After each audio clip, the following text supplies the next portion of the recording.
Hey, everybody. Welcome to a very special edition of the Ask Steve Show. Every week we get together, talk mules and donkeys. That means we answer your mule and donkey questions.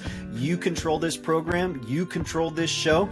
And this is a very special episode because we are trying something brand new. We've done it a couple times in the past, but we're going to give it a go here for the future. And what is that? Well, Steve and I both have had some things come up on Wednesdays, and we wanted to make sure that we didn't miss our weekly program. So over the next several weeks, we weren't able to do Wednesday programs, so we are pre-recording all of them, and we are going to answer all of your mule and donkey questions like we always do. So be sure to put them in the comment section, and on our next program, we're going to get to those. So we figured, Steve, it would be better to do a recorded show rather than no show at all. You still feel that way, don't you? Yeah. People, this clinic that we had, so many people come up, told me how much they liked it. The phone calls that I get, the emails that I get, how much they really enjoy it. And it's kind of unique. We get a lot of people with the show that watch it live, but then so many more people, probably 10 times more, see it later on. So we're going to give it a go. And I would love to hear how we can make this program better for you each and every week. And by pre-recording it, that means we have the opportunity to do some special things like maybe work in a little bit of footage from a clinic here or there, maybe work in some video clips like we're going to do this week with a video that got sent into Steve this month. So there's a lot of fun things that we'll be able to do. As a matter of fact, I'm going to go ahead and I'm just going to insert a clip right now of something that happened this last week in the clinic. So y'all can watch that for a few minutes, and then Steve and I will get back. Can you put a mule in a squeeze chute? Yes. Matter of fact, let me tell you, it's not the easy thing to do. There was a guy who come out, maybe 10 years ago, who took and used to put the bronc horses inside these chutes and fill it full of rice. And we fill it clear up over their back. And that's how he gentled them. Yeah. Okay, so going back to your question again now. Back to feed. Okay. Number one thing is you take and get your dental work done. Make sure the dental work are correct. Now, how do you test to know if your dental work is correct or not? Even after your dentist is done. All right? Now, you take your upper jaw and lower jaw and you move it back and forth and listen. Okay, you ready? Everybody listen.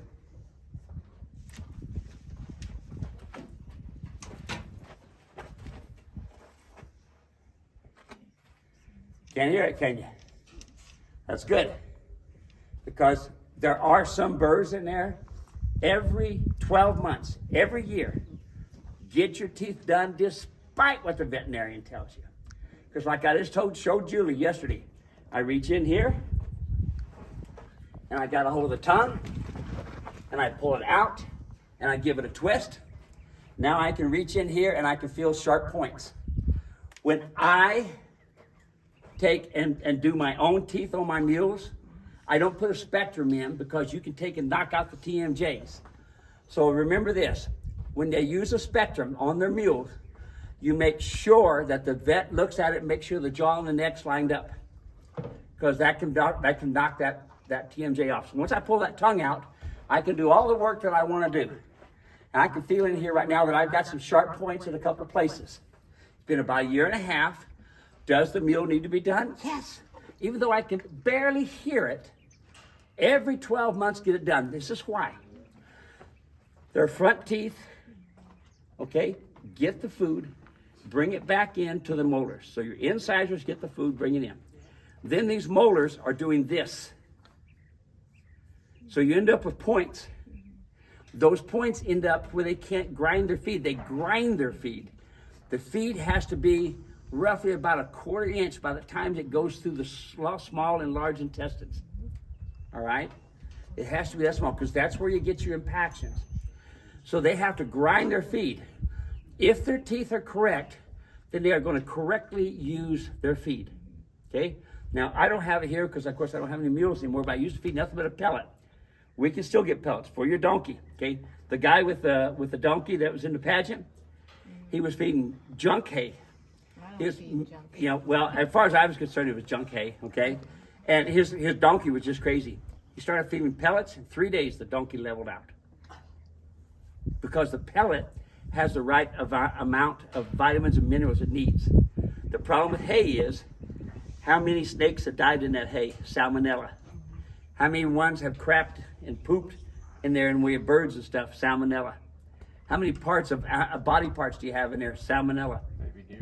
Baby deer, salmonella. See, the problem is, it's an okay feed, but when we say it died of colic, it may not have been colic. It may be salmonella. And until you do a blood test, how are you going to really know? Okay, so it died of colic. But wouldn't she just get totally bored all No. day, not munching on anything? You haven't spent much time in a smorgasbord. I have. But Okay, what I'm saying to you is, they don't need to eat all the time. They don't need to, okay? Just like this corral. It doesn't have to be perfectly clean. so twice a day still with the pellets? I personally feed just once a day when I'm training. Once. I feed them once a day. I feed, okay, let's just say a mule like this I here. have the donkey. Okay, So she's let's just take a mule like this, okay? I would feed this mule 12 pounds a day of pellets. In that pellet, it has all the vitamins and minerals that he's going to need, everything. I saw that. And it's already, all the junk is cooked out, okay? And you'll see the disposition on your mules, folks, when they start eating this high protein or high carbohydrate feed. They get buzzy, they get crazy, okay? I don't want crazy. Well, you don't, but look, if you're gonna feed, Isn't that tough? huh? No, that's orchard grass. Oh, that's orchard. Okay, But I thought orchard would be too rich. Okay, so I here, have it, but okay, here's the thing. She thinks orchard would be too rich. Donkey. But get this in your mind, okay? Get this in your mind. You cut one time of the year in the spring, it's going to be richer feed than it is when you cut in the fall. So it depends on when you cut it. That's when it's best for the cow, or when it's best for the mule and donkey. It's when you cut it. Now, here's the next thing. Test your hay. Take it and get it in there and get it tested. Here's the problem. You cut out of this field and you fed out of this field for 2 months. Well, now that hay's gone. Now you go to the hay barn again and cut out, he went to this field. You got completely two different feeds. Completely different feeds. You get it tested, then is going to know what's in there. Then you can know, how much do I feed? Okay? Do they have to be munching all the time? No. My wife's mule, 28 years old, I got her as a 2-year-old. She spent 26 years in that stall right there. 26 years. And she ate nothing but pellets. 26 years. Healthy, doing good. But either that or take and get you a hair follicle sample test or a blood test and know what your mule needs. Don't just throw in vitamins and minerals, because you don't know if they need more zinc. You don't know if they need more selenium. You don't know. She eats a lot of salt, Himalayan salt. Good. Himalayan salt, that's even better. Hey, how much fun was that? We'll do more and more stuff like that here in these next several episodes. But here's really what I would like from you right now. If you are new to the show, then this is going to be really helpful. And if you're not new to the show, you already know what I'm going to tell you. There's 3 things that we ask that you do for this broadcast. Number 1, that you put your name, where you're watching from, and what the weather is like. That gives us a chance to get to know you. That gives you a chance to get to know one another. And that expands our mule and donkey community. And don't you know that community is expanding ever so quickly? So that's the first thing. Your name, where you're watching from, and what the weather is like. The second thing that we ask is that you put down in the comment section any and every mule or donkey question that you have. We will get to them. We will answer them. We will help you get the results you need so you can get back out there and start get the answers you need so you can get the results you need. And then the third thing that we ask is that you like and share the broadcast. And the way you do that on YouTube is you click the subscribe button and go the extra step and hit that little bell. So every time we go live, every time we have a new video published, you get a notification. If you're on Facebook, the way that you do that is by clicking the share button or just tagging a friend or family member. So I want to give a shout out just to a few of our regular friends: Jim Rhodes, Eileen. We want to give a shout out to Ron in Virginia, Linda the Mule Servant, and Theo the Sweet One-Eyed Mule in rural central Ohio. Linda's got her branding down just perfectly. We want to give Yolanda a shout out, all of our friends up in Canada, all of our friends down in the land, down under in Australia, all of our friends in Europe. We're so glad that you guys are here each and every week. Steve, why don't you talk a little bit about what happened at this clinic last weekend? Oh, buddy, it was incredible. We had people from Alaska, California, Colorado, New Mexico, Arkansas even. I mean, they came from all over, and it was fun meeting these people. We talk to them all the time, and they give us emails and this sort of thing, but it was awesome to be able to sit and visit with them. This is probably the smallest clinic I've ever had, but with all of them, I really, really enjoy being with the people and watching the changes in them. And this time, Dave, I really focused on groundwork and communication, okay, from the ground, using the come-along hitch. And we got clips, just like we just saw, where I was saddling a mule that belonged to Julie, burned out. And you all saw me, the mule wasn't tied. The come-along rope, the rope was on the ground, and the mule stood there the whole time while I saddled it and picked up the feet. Remember that, Dave? Even the back feet, People have seen it before, have seen me pick up feet and things like this without them tied. Now, one of the things that Julie said, the clip we just saw of the mule and the saddling and this sort of thing, she said, when the mule, and a lot of you probably see this, when the mule's tied to a hitching post, he'll pull back and just hold it like this and just hold it. Well, it never did that with the come-along hitch. You see, this was a mule she's only had for a year. So pre-Julie, this mule's learned all kinds of bad habits. But Julie's getting through them really simply by using the come-along hitch. It was a lot of fun.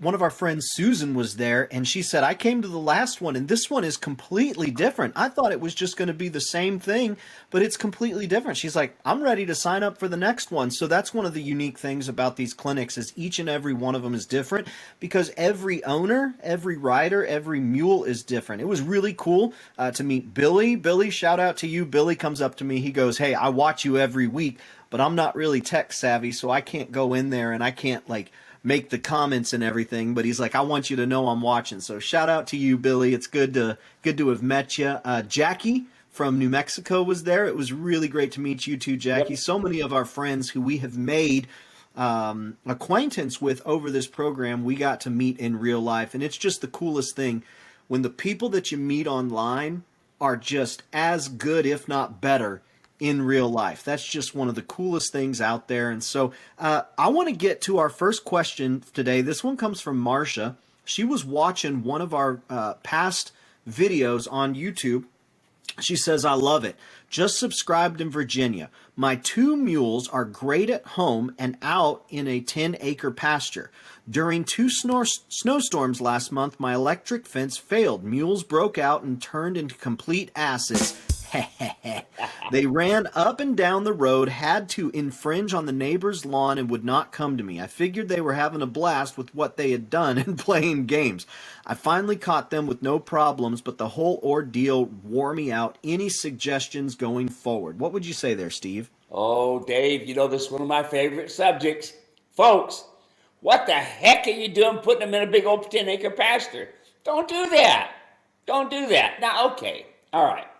If you got some adverse weather, I might consider it, and you don't have a place for them to go into, and there's trees out there, okay, but not a daily dose of it. No reason for them to be turned out in the pasture. They don't need you out there. They don't. They got each other. They got their water. They got their feed, and they don't have you bothering them. Bothering them, yeah, bothering them. Because you see, their world is comfortable, uncomfortable. And as soon as you, the predator, comes around, they're uncomfortable. You eat meat. Yeah, hear that? So it's really important. Oh, but Steve, it's not so fair with them because they have to be in a little tiny pen. My wife's mule and the other mules that we've had over the years stays in a 20 by 20 stall.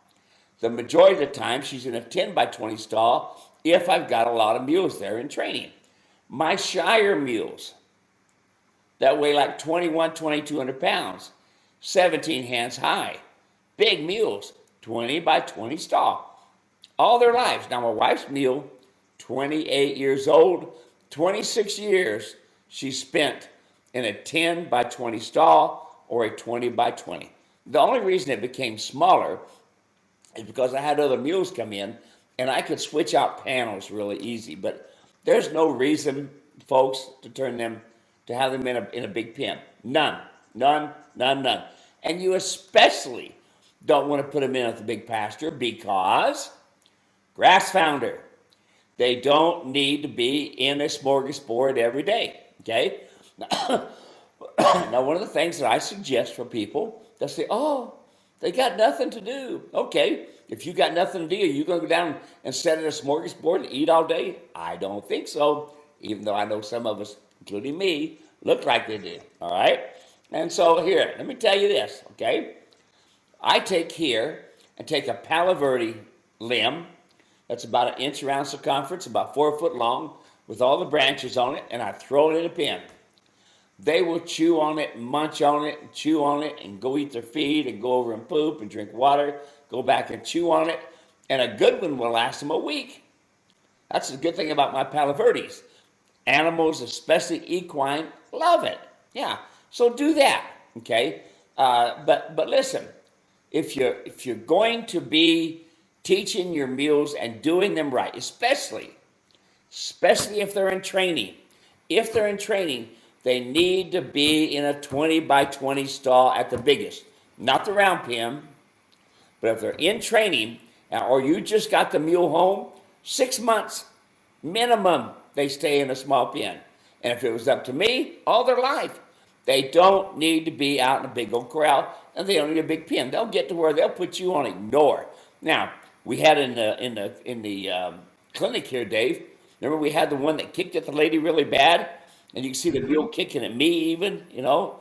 And that was Kim and John Archer. They were from Nevada, and that's a unique couple there. We'll talk about them a little later. Awesome.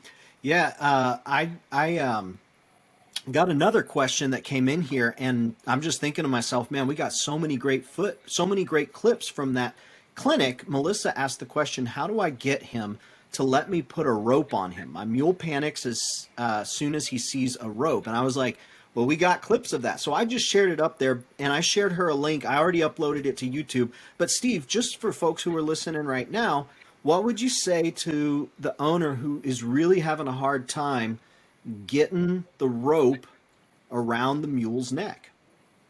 Number one, small stall. 20 by 20 is what they need. All right? And as you will see in the video of John, you'll see him taking the rope and tossing it toward his mule. And the mule was scared. That's okay. Look, folks, you're going to have to use ropes. You're going to have to use halters. So get used to it. So take it and just throw it out there. Watch the video of John Archer. He was from Nevada. He would throw the rope out there, and by the end we were done, Dave. You didn't see it. You weren't there Sunday when he loaded up. They just put the come along hitch on that mule, walked it right in the trailer just like you'd done it the day before. Yeah, it's pretty incredible what that come along rope could do. One of the things that I noticed is the level of patience required for that come along rope to do its work, to allow it to work for you. It's a lot more than I think people are naturally ready to give it. And the level of paying attention to your animal that you need is not just a few minutes and then they don't get it or they do get it. But it's really standing. We've got some videos on YouTube where you do this, but when you're getting ready to put the come along rope on them, what you do is you go up, you stand on their left side, and you take your right hand and you place it kind of over just on the other side of their right ear, and you take your left hand and you put it just on the right side of their face, over by the right nostril. And you want that mule to stand straight. And as soon as he looks to the right, you tap. And as soon as he comes to the left, you kind of move around and you tap, and you're just kind of back and forth, and you want him to stay straight. But that's not a thing that just happens in 30 seconds and you're good. It's always happening. It's always something that should be on your radar. And all of that goes to being able to get that rope on them, you one step at a time, and eventually you get up there. Next question that I got, this one came in from James. He sent this in via email. He says, hello, Godfather of Mules. So I'm assuming he's talking to you there. I recently purchased a 4-year-old that had a pretty dang good conformation, and against your words, purchased her even though she was skittish due to the fact the kid told me she ate alfalfa. The word was that she had packed a couple of trips but hadn't been ridden. No visible gray hairs at the scapula, etc. Well, I've switched her diet and, to her dismay at first, introduced her to the come-along hitch. We'll come to find out she was on a YouTube station that shall remain nameless as one of their regular riding mules. I'm talking about deep water crossing icy rivers right down to man from Snowy River imitations.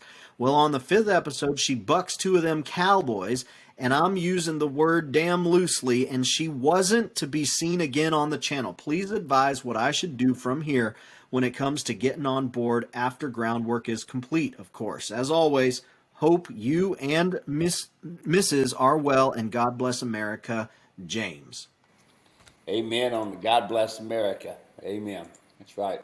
All right, James. Now, I have visited with James on this, and he's also sent me some pictures of these guys. And folks, listen, how people are unique in a lot of different ways, and they do things, and they may, like even me, I've done things and later on regretted it, okay? And so, unfortunately, what happened here is this mule paid the price. This mule ended up getting his back hurt, ended up being hurt in all kinds of different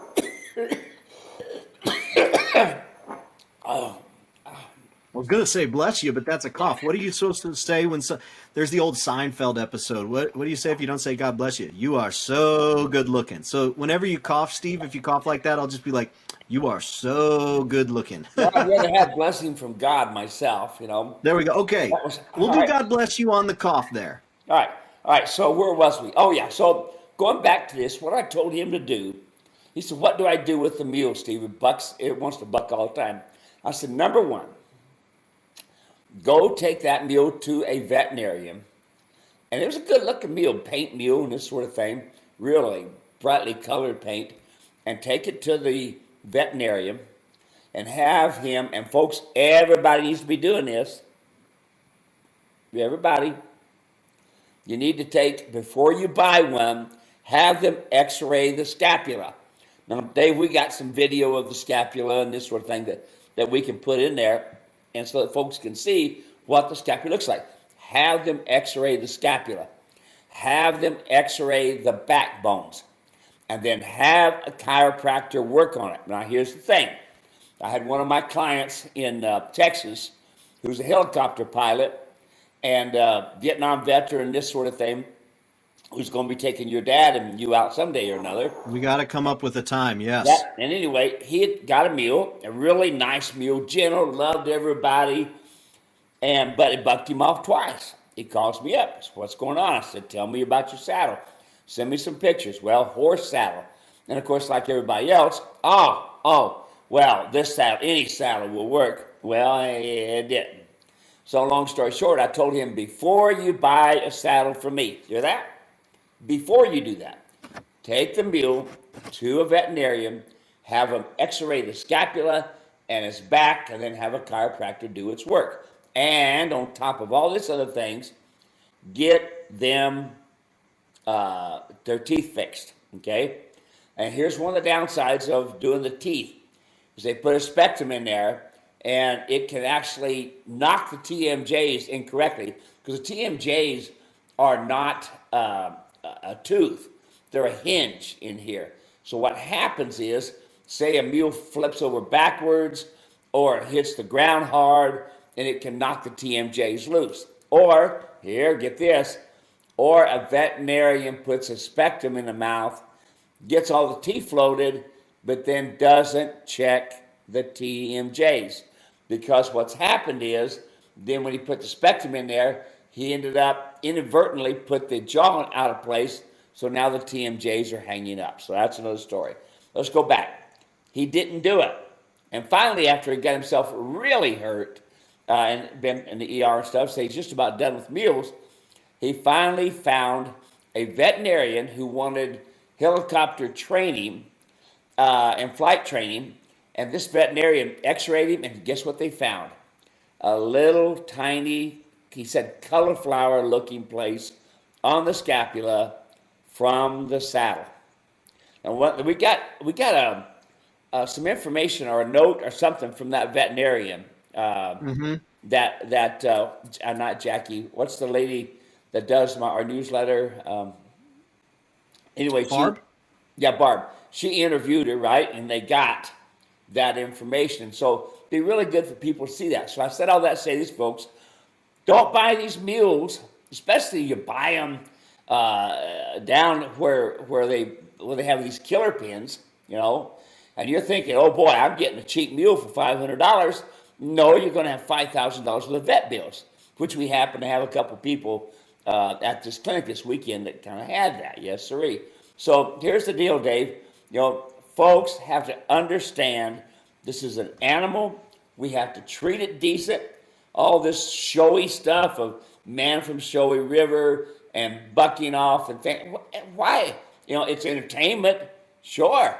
But guess who's paying the price? The mule's paying the price.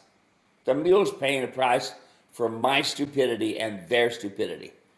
Why not take it easy on the mule and try to do things right rather than make you look so good? It's just like this. I have people want to get a Western saddle, an English saddle to do dressage and stuff. And they say, well, they've seen other mules with a saddle and doing dressage. Oh, yeah? Go back and look at the pictures. Where's that saddle setting? On top of the scapula. Is it so important that you ride English or dressage and you want to do that on your mule to tear up their scapula and to cripple them? Is it really that important for you to do riding your way? Folks, I've screwed up a lot of mules. I've shot mules because I screwed them up. Okay, I don't want you to be there, please. You know, an English saddle doesn't work because it doesn't have a rear cinch, and the other part, the type of bars that's on there does not evenly distribute the weight on the animal's back. Now, I've worked with saddle makers. I've worked with saddle makers that make nothing but English and dressage saddles, and we couldn't come up with anything. Not that made the animal not be sore. Okay? So anyway, there you are, Dave. I kind of went on a long tangent there, but that kind of needed to be done. No, it's good. And I know folks will appreciate hearing us talk about it because we talk about a lot of the same things on all these different episodes, but it comes around where we talk about it again from a new angle, from a new perspective, with some new insights or with a new example. And so it gives us an opportunity to connect with someone who might be going through these situations this time around as opposed to last time around. So folks, if you were watching for the very first time, I want to say welcome, and we are so glad you're joining us for our program, our weekly program, where we answer any and every mule and donkey question you got. My name's Dave, and this is Steve Edwards, and we sure do love helping folks get out there and gain the trust of their animals, trust in themselves, trust from their animals, and then get results with all of their training. The last thing you want to do is take all this time out there in the stall or in the arena or the round pen or on the trail and feel like you just spent an hour and you got nothing to show for it. That's a deflating feeling. You shouldn't have to feel that. You should feel that, hey, even if you made just a little bit of progress and you only got old Fluffy to do something 3 times, hey, by golly, that's better than none. And then tomorrow or the next day, you get back out there and you try to get it done 6 times. So we want to see that happen in your life, and so that's why we're here each week. Please put your name, where you're watching from, and what the weather is like in the comment section. Steve and I love seeing all of the different folks coming from all over the world hanging out with us. Matter of fact, I want to give a shout out to Jessica, who's been watching on YouTube. I want to give a shout out to Larry Followay, who's been watching on YouTube and hanging out with us. Ruth, Horsey Girl 70 watching on YouTube. It sure is awesome to have all of you guys joining us each and every week. RK Quarter Horse saw one of the videos that we did putting the come-along hitch on an adult mule and said, Steve, can you please show a video of doing this on a young mule or a mule that you're first starting out? And so I wanted to ask you, Steve, is there any difference between how you would go about putting the come-along rope on a young mule versus an older mule? No other, there's not a thing I would change. I do the same thing for my babies when they're just born, they're just a few minutes old, all the way to the older mules. Here's the first, folks, it is technique and steps. You don't just put the come-along rope on. You'll see it in the videos of me working with Julie Brundrett's mule. What did I do? And you all will see it right here in this video in just a minute. When I put my hand behind the pole, I put my hand on the nose, left hand on the nose, hand on the pole, and I bump them with my left hand just to show them that I want their head over here. And you'll see it in the video. You'll see it. This mule takes his head over there and leaves it there so that I can put a come-along rope on, so that I can put a bridle on, or so we can put a come-along or a hackamore on. You know, why is that? Because they have to be willing, with our foundational training, to have the pressure, and this is pressure, folks, putting on a halter, putting on a bridle, putting on a come-along hitch, all of it's pressure, especially even when you put your hands on this pressure. Listen about this. If a fly lands on a mule, do they like it? No. They swish it off or they stomp it, you know. They don't like that. They don't like things putting pressure on them, making them uncomfortable, okay? They don't. But we have to build a foundation. This is really important. This is the first step. First step, head down, hand behind the pole. Second step, nose tip to the left. That's when I use my hand to bring over like this and hold it over there. And get to where I can let go, and they'll stay right there. They'll stay there. Hear that, folks? Because they don't want us to be putting their hands on their nose. They do. Hear this now, very important. We do build a foundation from the nose. Stopping, turn to right, turn to left, backing up, picking up all 4 feet, standing still and quiet, vet work and all, from the nose. They understand right from wrong from the nose, not from the bit, not from a rope halter. Get that in your mind. Come along rope, come along rope, come along rope. So watching Julie in this segment, you can watch the head dropping, and I've got my hands up there, and I even talk about this motion here now. And you all have to, all day long. yeah, you know, yeah, I use it a lot different than a lot of folks do, don't we, Dave? You know, Yeah, even we the use it the way it F-bomb. was intended. Yeah.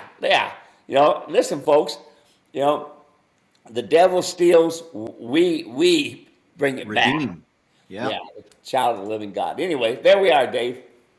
That's great. Next question that I got, this one came in from Isabel. Isabel says, my mule draft is over 17 hands high. Which of the Britchen do I want to get? Do I want to get, if I get the larger size, do I want to get the beta or the leather? Also, I ride her in a side pull stiff knitter rope halter. Do you have something that could work for her? So here's my question. I want to get this answer for Isabel. But number one, how do you know if you need the regular size Britchen or the larger size Britchen? And then, do I want the beta or the leather? That's a question a lot of folks will ask, and then we can talk about rope halter after that.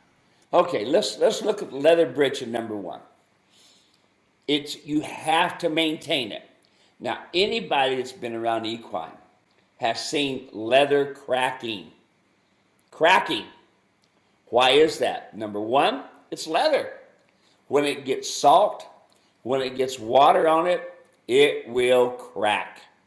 All the bends of leather, it will crack at every bend, every one of them will crack. Why is that? Leather was flat to start with. On a fat cow, even it's still flat, especially when it's tanned, okay?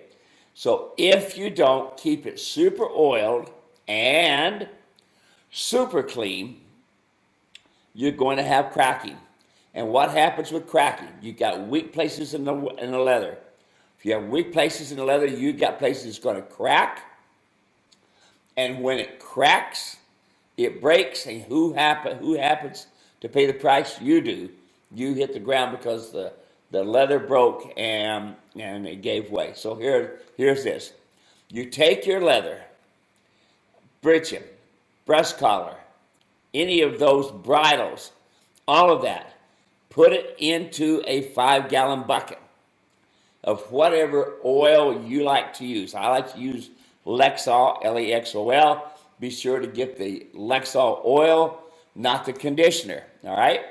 Or whatever oil you want to use. Put it down a 5-gallon bucket, let it set overnight. It'll draw all the oil into the leather. Pick it up overnight, the next morning, and let it drip dry and let it sit out. I like to put a coat hanger or a baling twine or something like that on the end of a limb, or put it out someplace where it can be directly into the sun. Then the sun warms it up, the oil goes even more into the leather. Then you wipe off your excess oil and put it on the animal. Now, will you be getting oil from time to time on your clothes and stuff from that oil leather? Yes. But if you don't have it well oiled, it will. Not maybe, but it will crack. Okay, now, that's that for leather. I only have one leather Britchen, and it's good for both the draft animals as well as the small ones. The only difference is the butt plate is a little smaller on the smaller animals that we use the beta on. So it's just a matter of aesthetics, anything else. We always give you lots of extra strap, so you can either cut it or leave it alone. Personally, I leave it alone because I go with a lot of different animals. Now, next thing, the beta. So I got rid of all my leather because guess what? I got tired of maintaining it. When you have 10 breechings just on pack saddles, and you have another 10 breechings on riding saddles, and you have to keep them clean and maintained the whole time, it is tough work to do. Now, here's the deal. You don't just oil it the one time. Anytime you get your attack off at the end of the day, make sure, this is imperative, make sure you wipe it clean. All the salt, hear that? All the manure, all the urine, wipe it clean. That's where you can use some Lexol conditioner. If you don't clean it, which most of us don't, admit it, if you don't clean it, you're going to end up with hard, stiff leather and cracking, and won't be a long time. Now, going back, my beta, I'm done. My beta almost cleans itself. I take a little bit of Windex and spray it, maybe, or if I'm in a big thunderstorm when I'm out punching cows on the side of a mountain, that's when it gets clean. Otherwise, that beta takes a beating. Even a lot of the Amish are starting to use beta because it's so much more tougher, so much easier to maintain. Now, both the leather and the beta will pull hair. It will, okay? You cannot expect a piece of leather or something that's constantly staying on the animal not to wear on them, especially breechings, because breechings move back and forth according to the hip, okay? Same thing with the shoulder. If you got a leather breast collar, you got to make sure that that leather is super oiled. Now let's go back. Okay, easy to clean the beta, but you must maintain the breeching where you place it.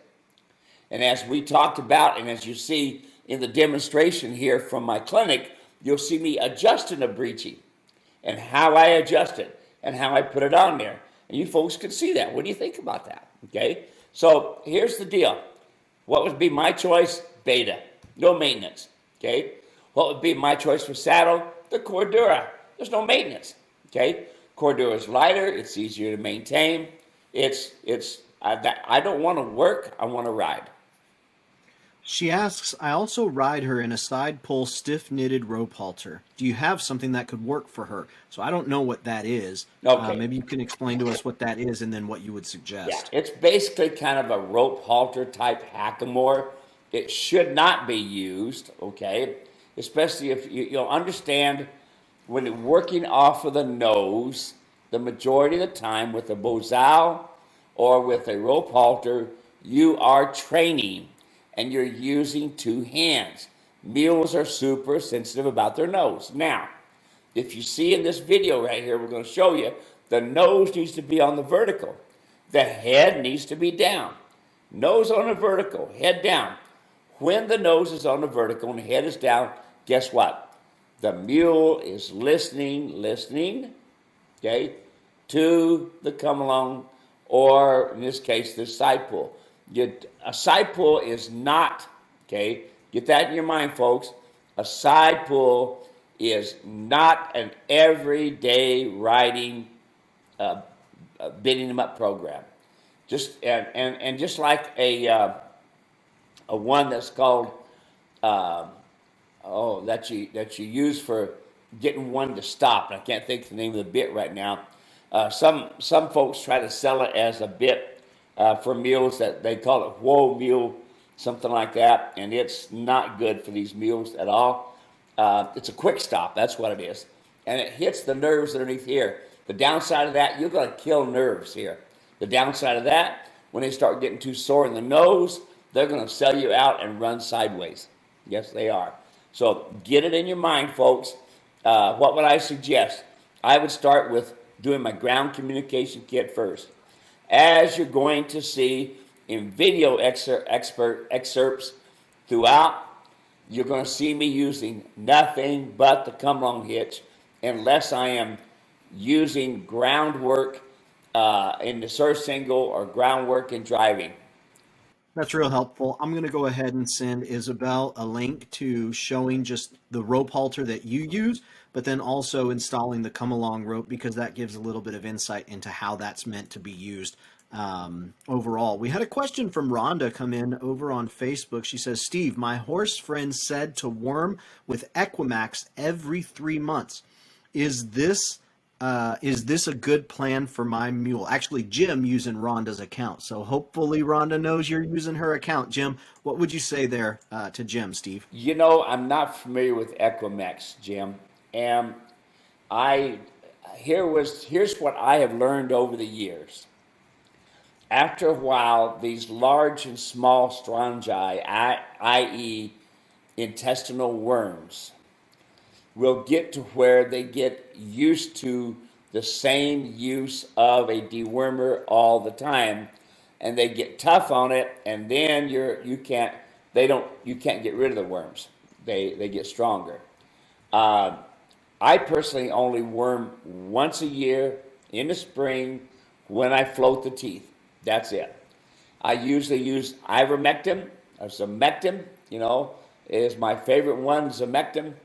And switch these out, you all. Okay, there are several different brands of wormer. Farnham makes them and this sort of thing.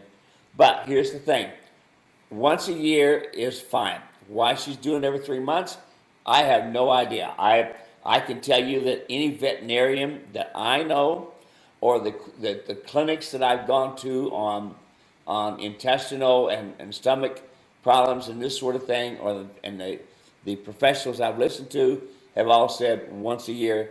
I've been doing that for 50 years, and I have not changed. I'm just getting this back over to Jim so he can get it. Haven't changed. Man, there sure is a lot to know. I was standing next to somebody at this clinic. One of the ladies who attended had just under her breath, as you're going through, I think using Julie's mules, she just under her breath, she goes, "Oh my gosh, there is so much to know," and that's just the truth. And it can be a little bit overwhelming. And even though I'm not an equine person, which I think surprises a lot of people because we do this program and I've learned a whole lot, Yep. even though I'm not an equine person, what I can say is that as I just continue to put this information in my brain, I retain little bits and pieces of it here and little bits and pieces of it there. And so over time, I wind up being able to know what I'm supposed to do. And I didn't tell you this, Stephen. I hope it was okay. But you know that gray mule or was it the gray mule or the brown mule that was given? Oh gosh, I cannot remember her name. I don't think it was Lynn, maybe. Kim? But it was just having all sorts of problems. You know what I was talking about? Yeah, You know Kim. which one? Kim. Kim. That's right. Yeah. Kim, shout out to you. So as I was watching, you were in the round pen doing surcingle work, and as I was filming, I kind of turned around and I looked, and this animal's head was just kind of going all over the place. And I'm thinking to myself, I'm like, she's holding on to him right there, and that animal, that's training time right there. Like that's instruction time. So I went over to her and I said, "Look, I'm not a professional, I'm not Steve, but I've watched him for 15 years. And what I'm going to tell you right now, I think he would say, you got to get a hold of him the second that he moves. You're standing right next to him. You got to get a hold of him the second he moves his head. You got to bump him on the nose and keep his head straight forward, because even though you're talking to somebody else right now, he's learning that he can do whatever he wants to do. And so if you're going to be standing right here with him, the second he moves his head to the right, bump and get him straight forward. The second he moves his head to the left, even if it's just slightly, bump. And it's got to be right then. And it's one of those things that, okay, 10 years ago, I probably would not have really realized. What, number one, was that the correct thing to say? Yeah. Oh, yeah, absolutely. Straightness. Straightness. Yeah. That's what you want. So 10 years ago, I wouldn't have known that. 5 years ago, I probably wouldn't have known that. 3 years ago, I probably wouldn't have known that. Steve, I'll tell you, less than a year ago, I probably wouldn't have known that. But we've been talking for so long, and I've gotten so familiar with the things that you would say that it's just kind of started to live inside of me, and I'm able to look now, even being a novice, and be able to say, hey, I think this is where some of your problem is originating from. And of course, there was a bunch of different things that she was working through, but anyways, I thought that was interesting. Anything else that kind of emerged during this clinic that wound up being a theme, or any things that you want to touch on here before we're done with this episode, Steve? That Mark Branch was absolutely incredible. That guy has no background of equine at all, has got some cows, no background at all. And to watch him do what he did with that Jake mule was incredible. I mean, he'd even point toward that foot. He'd pick it up, and Jake had some baggage with him. He got away from him a couple times. But that Mark, man, that guy is a natural trainer. He did fantastic. It was amazing to watch him. Now, was it a little bit different in the saddle? Yeah. It's kind of hard to understand, folks. Hold your hands a certain way, and you kind of don't understand. But eventually, folks, with the come-along hitch, you'll learn how to move your hands so that you get the optimum communication to your mule. But watching Mark, golly, it was good. And then Billy Field, golly. He lost 90 pounds. Woo! I was amazed. How about that? Yeah, he's from How Utah. about that? Yeah, lost 90 pounds. Anyway, he said, "Man, Steve, I can't wait to hurry up and get home to start training on my mules. Says, see it here firsthand, right in front of me, and to see you keep doing it over and over and over and over again." Folks, I don't mind doing it over and over again. I can tell you how to put on a come-along hitch probably 25 different ways. Yep. Yeah, I can. Okay. Kind of depends on the mule and how they're responding, but it's important that you do foundational training.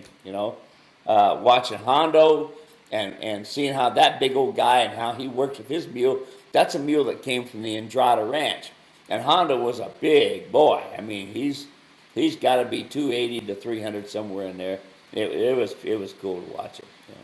I got another question here from Shelly. This one came in on YouTube. We talked to Shelly about, I don't know, 2-3 months back about some trailer. Here's the other side of it, and we'll see if we can answer this. Hey, Steve, thanks for answering my question about teaching my mule not to pee on her shavings.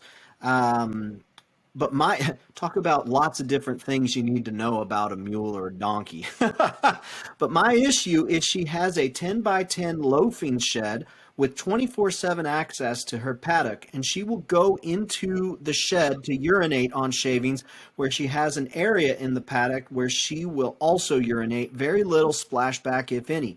I want her not to pee in the stall at all. Those shavings are expensive, and I'm a few months away from being able to load up on cheaper alternative of sawdust. My horse gelding will walk out of his shed to urinate in his paddock, so if a horse can figure out, how about a mule? What would you say here to Shelley? Well, they're going to find a place they like to urinate, and they'll do it. So here's what I do. I take a 14-inch tire, and I put it in the place where I don't want them to urinate. They're urinating there 2 or 3 times, so I'll take a 14-inch tire and just put it there. Now they can't step over it or anything like that to urinate. They'll pick out another spot. All right, then move the tire. The thing is, they specifically like to drop road apples and to urinate at certain places. It's what they like to do. What we don't want them to do, though, is stepping in it all the time. So, as far as the idea of the shavings, that is the purpose of shavings. The purpose of shavings is to soak up urine, and it's also to soak up the poop, okay, so that they're not stepping directly in it. But that's the purpose of the shavings, is to actually suck the moisture from the top of the ground there to keep it from creating bacteria. And then you clean the shavings accordingly. Sawdust is not good, okay? If you're going to use anything at all, like in my corrals, use quarter minus granite. Quarter minus granite. That's perfect. You can lay it down in there. I have used shavings a minimal amount over my 50 years. Very little. Very, very little. I prefer to use quarter minus granite. It will harden. It will be easy to maintain, okay? And besides that, it doesn't get all muddy so that your corral area isn't muddy. So as far as the shavings, quit using them. Got a comment from Horsey Girl here on YouTube. Talked to you a little bit earlier, Horsey Girl. She says, I have loose mineral I give my horse. Mule loves it too. Is it okay if he has some? And then Horsey Girl says, Purina Free Balance 12 by 12 supplement. What are your thoughts there, Steve? Okay, I'm not one for just feeding minerals, folks. Listen, when you buy a mineral block, you're wasting your money because there's not enough of the trace mineral in there to do your animal any good. You must do a hair follicle sample or a blood test to know, okay, to know what your mule needs. They may not need a bunch of mineral. It may be they've got enough mineral just in their feed alone, okay? Could very well be.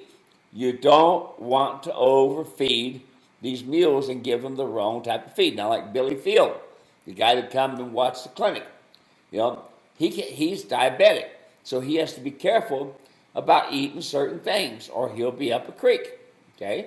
So here's the same thing with your mule. That's Billy. Now me, I look at food and I just get fat, So when it comes down to you it, too? folks, each mule needs its own diet. That is why it is imperative you put each mule in their own stall. One particular mule may need a lot of zinc.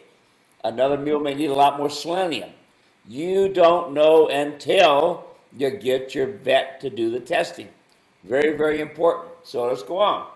When it comes down to these guys, your hay does not give you enough of the perfect vitamins and minerals to maintain your mule correctly. It don't. Ain't no way in the world. You can buy hay off of one field, let's just say in May, and then you buy hay in another field in August. So you're gonna have two different hays. Hay is not hay. I don't care if you call it Timothy or ryegrass or whatever you may call it. Okay, it's not all the same hay, because it can be Timothy grass and be in two different fields and have two different breakdowns as far as what the content is in that hay. Steve, I got a pretty cool comment here. This one comes in from Max over on Facebook. It says, I've had mules for the last 40 years. I had to put my 36-year-old mule down about 4 years ago. I wanted to get another one, but they're hard to find. About a year ago, I found a 4-year-old mule that was not broke. I decided to buy him. I got him from a friend really cheap. I've not ridden him, but have packed him several times, which he does really well. A couple months ago, I found an older mule that is dead broke, so I bought him, and he's amazing. Everything is fine, and I try to ride about once a week for 10 to 12 miles per ride. Did I mention that I will be 82 years old this summer? Boy, if that don't tell you that anybody and everybody can get out there and train and get results, I don't really know what will. Isn't that awesome? That is awesome. I have people call me all the time that are in that age group. Look at Lily. Lily, she was there at the clinic, and she just loved to ride. I don't know how Lily was. I wasn't going to ask her, but she was a hoot. And she'd probably tell you how old she was, knowing Lily. She's a pistol, man. She was a pistol. Oh, she was. She was. Man, she was flat awesome. Yes, she was, and she just loved it. She sat there the whole time, just soaking it in. It was really fun being with her. But now, good for him. I'm glad he done that. Christine left a comment over on Facebook, too. This one was pretty cool. Used the come-along rope for the first time this week. Game changer. Although I had to have my phone play the video for me to understand how to put it on. And when my mule heard Steve's voice, she freaked out and bolted with a halter around her neck. I couldn't get her untied fast enough, and she broke the lead rope. Mules are so strong. First time using it, she lost some nose hair. Second time, I never had to bump her. She was an angel. Just play the recording of Steve's voice. They know. They're hearing it across the internet. They're hearing the voice of the mule godfather, the godfather of the mules. Now you've been called just about everything, eh, Steve? Yeah. Very good. Folks, thank you so much for hanging out with us. This has been a lot of fun. Let us know what you think about this. I know it's a little bit different than doing it live, and I appreciate that. But like I said, Steve had some stuff come up. I'm a dad of 3, and I've got a lot of things going on as well. And so Steve and I have managed to make Wednesdays work over the last several years, but we had a string of about 6 or 7 Wednesdays where we were going to have some conflict. So we figured do this better than nothing. And I think there's some cool stuff that we can make happen as a result of being able to do this ahead of time. So please let us know in the comment section. Please connect with one another. Please connect with us. We're going to do our best to make sure we go back and find any and every question that you've got, answer it on an upcoming broadcast, and maybe be able to pull in some video in real time. Make these broadcasts a little bit more helpful by that way, and see if we can't get you results a little bit more quicker and a little bit more poignant. Steve, anything you want to say before we're done with this week? Well, folks are always asking me about where to buy stuff, and folks, I hate to tell anybody where to go. I don't want you, I don't want to have my name on saying, okay, Steve said they're going to be the best. Here's something I want to tell you. The Archers, John and Kim Archer, they have over 40 head of donkeys. A lot of these donkeys, most of them, have hardly been touched. But if you want a donkey and you want a challenge of training yourself, which you need to do, folks, I have people all the time. Mary Ellen, when she came to the clinic, she said, I'm going to find somebody to train my donkey. No, do it yourself. Donkeys are super easy to train. But we're going to leave you John and Kim Archer's contact information, and then you all can give them a call and say, hey, I want an unbroke, and that's what they are, okay? They're basically untrained, unbucked at all, donkeys, a variety of them. And she can tell you which one she's done what with. But anyway, there you are. Now remember, this is not something I like to do, but she does need to get rid of a bunch of these donkeys. She's got too much work. 2 people cannot handle 40 head of donkeys and mules. Hey, real quick, Steve. We were supposed to show a video. Let's show that video right now, and then we'll come back and we'll hear your thoughts on it. All right, I'm ready.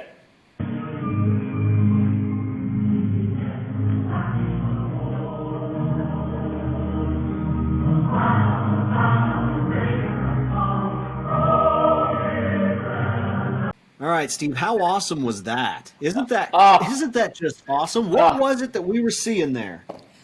Folks, this is one of my clients that contacted me. He belongs to the LDS Church, and the LDS Church does this huge pageant for Easter every year. And as you know, as you read the Bible, you'll see that Jesus come riding in on a donkey colt. That's what you see in this video. This donkey colt, 7 weeks before this, had not ever been touched. He is not a trainer. He sells pools for a living. Okay, so you're not looking at a man who's a trainer. You can see him leading a donkey. He's got a beard. He looks like a shepherd back then. He taught this donkey to lead. Not only that, the first ride was Jesus, a actor, of course. Okay, but I want you to notice they're walking down through crowds of people.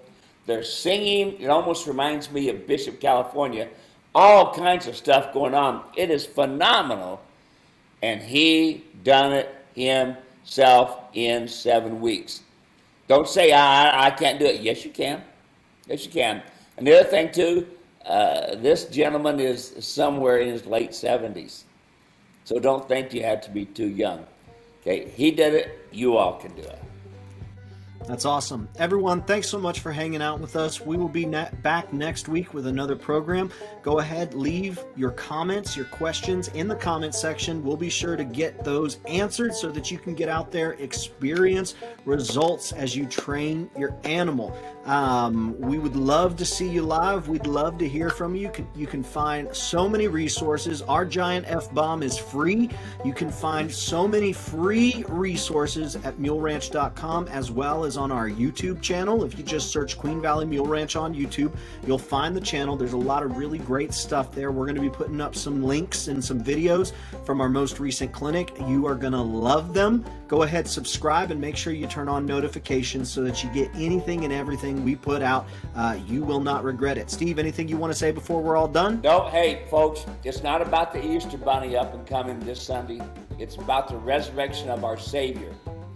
And get that in your mind. It's about resurrection. Not a religion anywhere can say they've got a Savior that rose on the third day. Awesome. Happy Easter, everyone. We'll talk to you all soon. Bye-bye. Was that subliminal? No.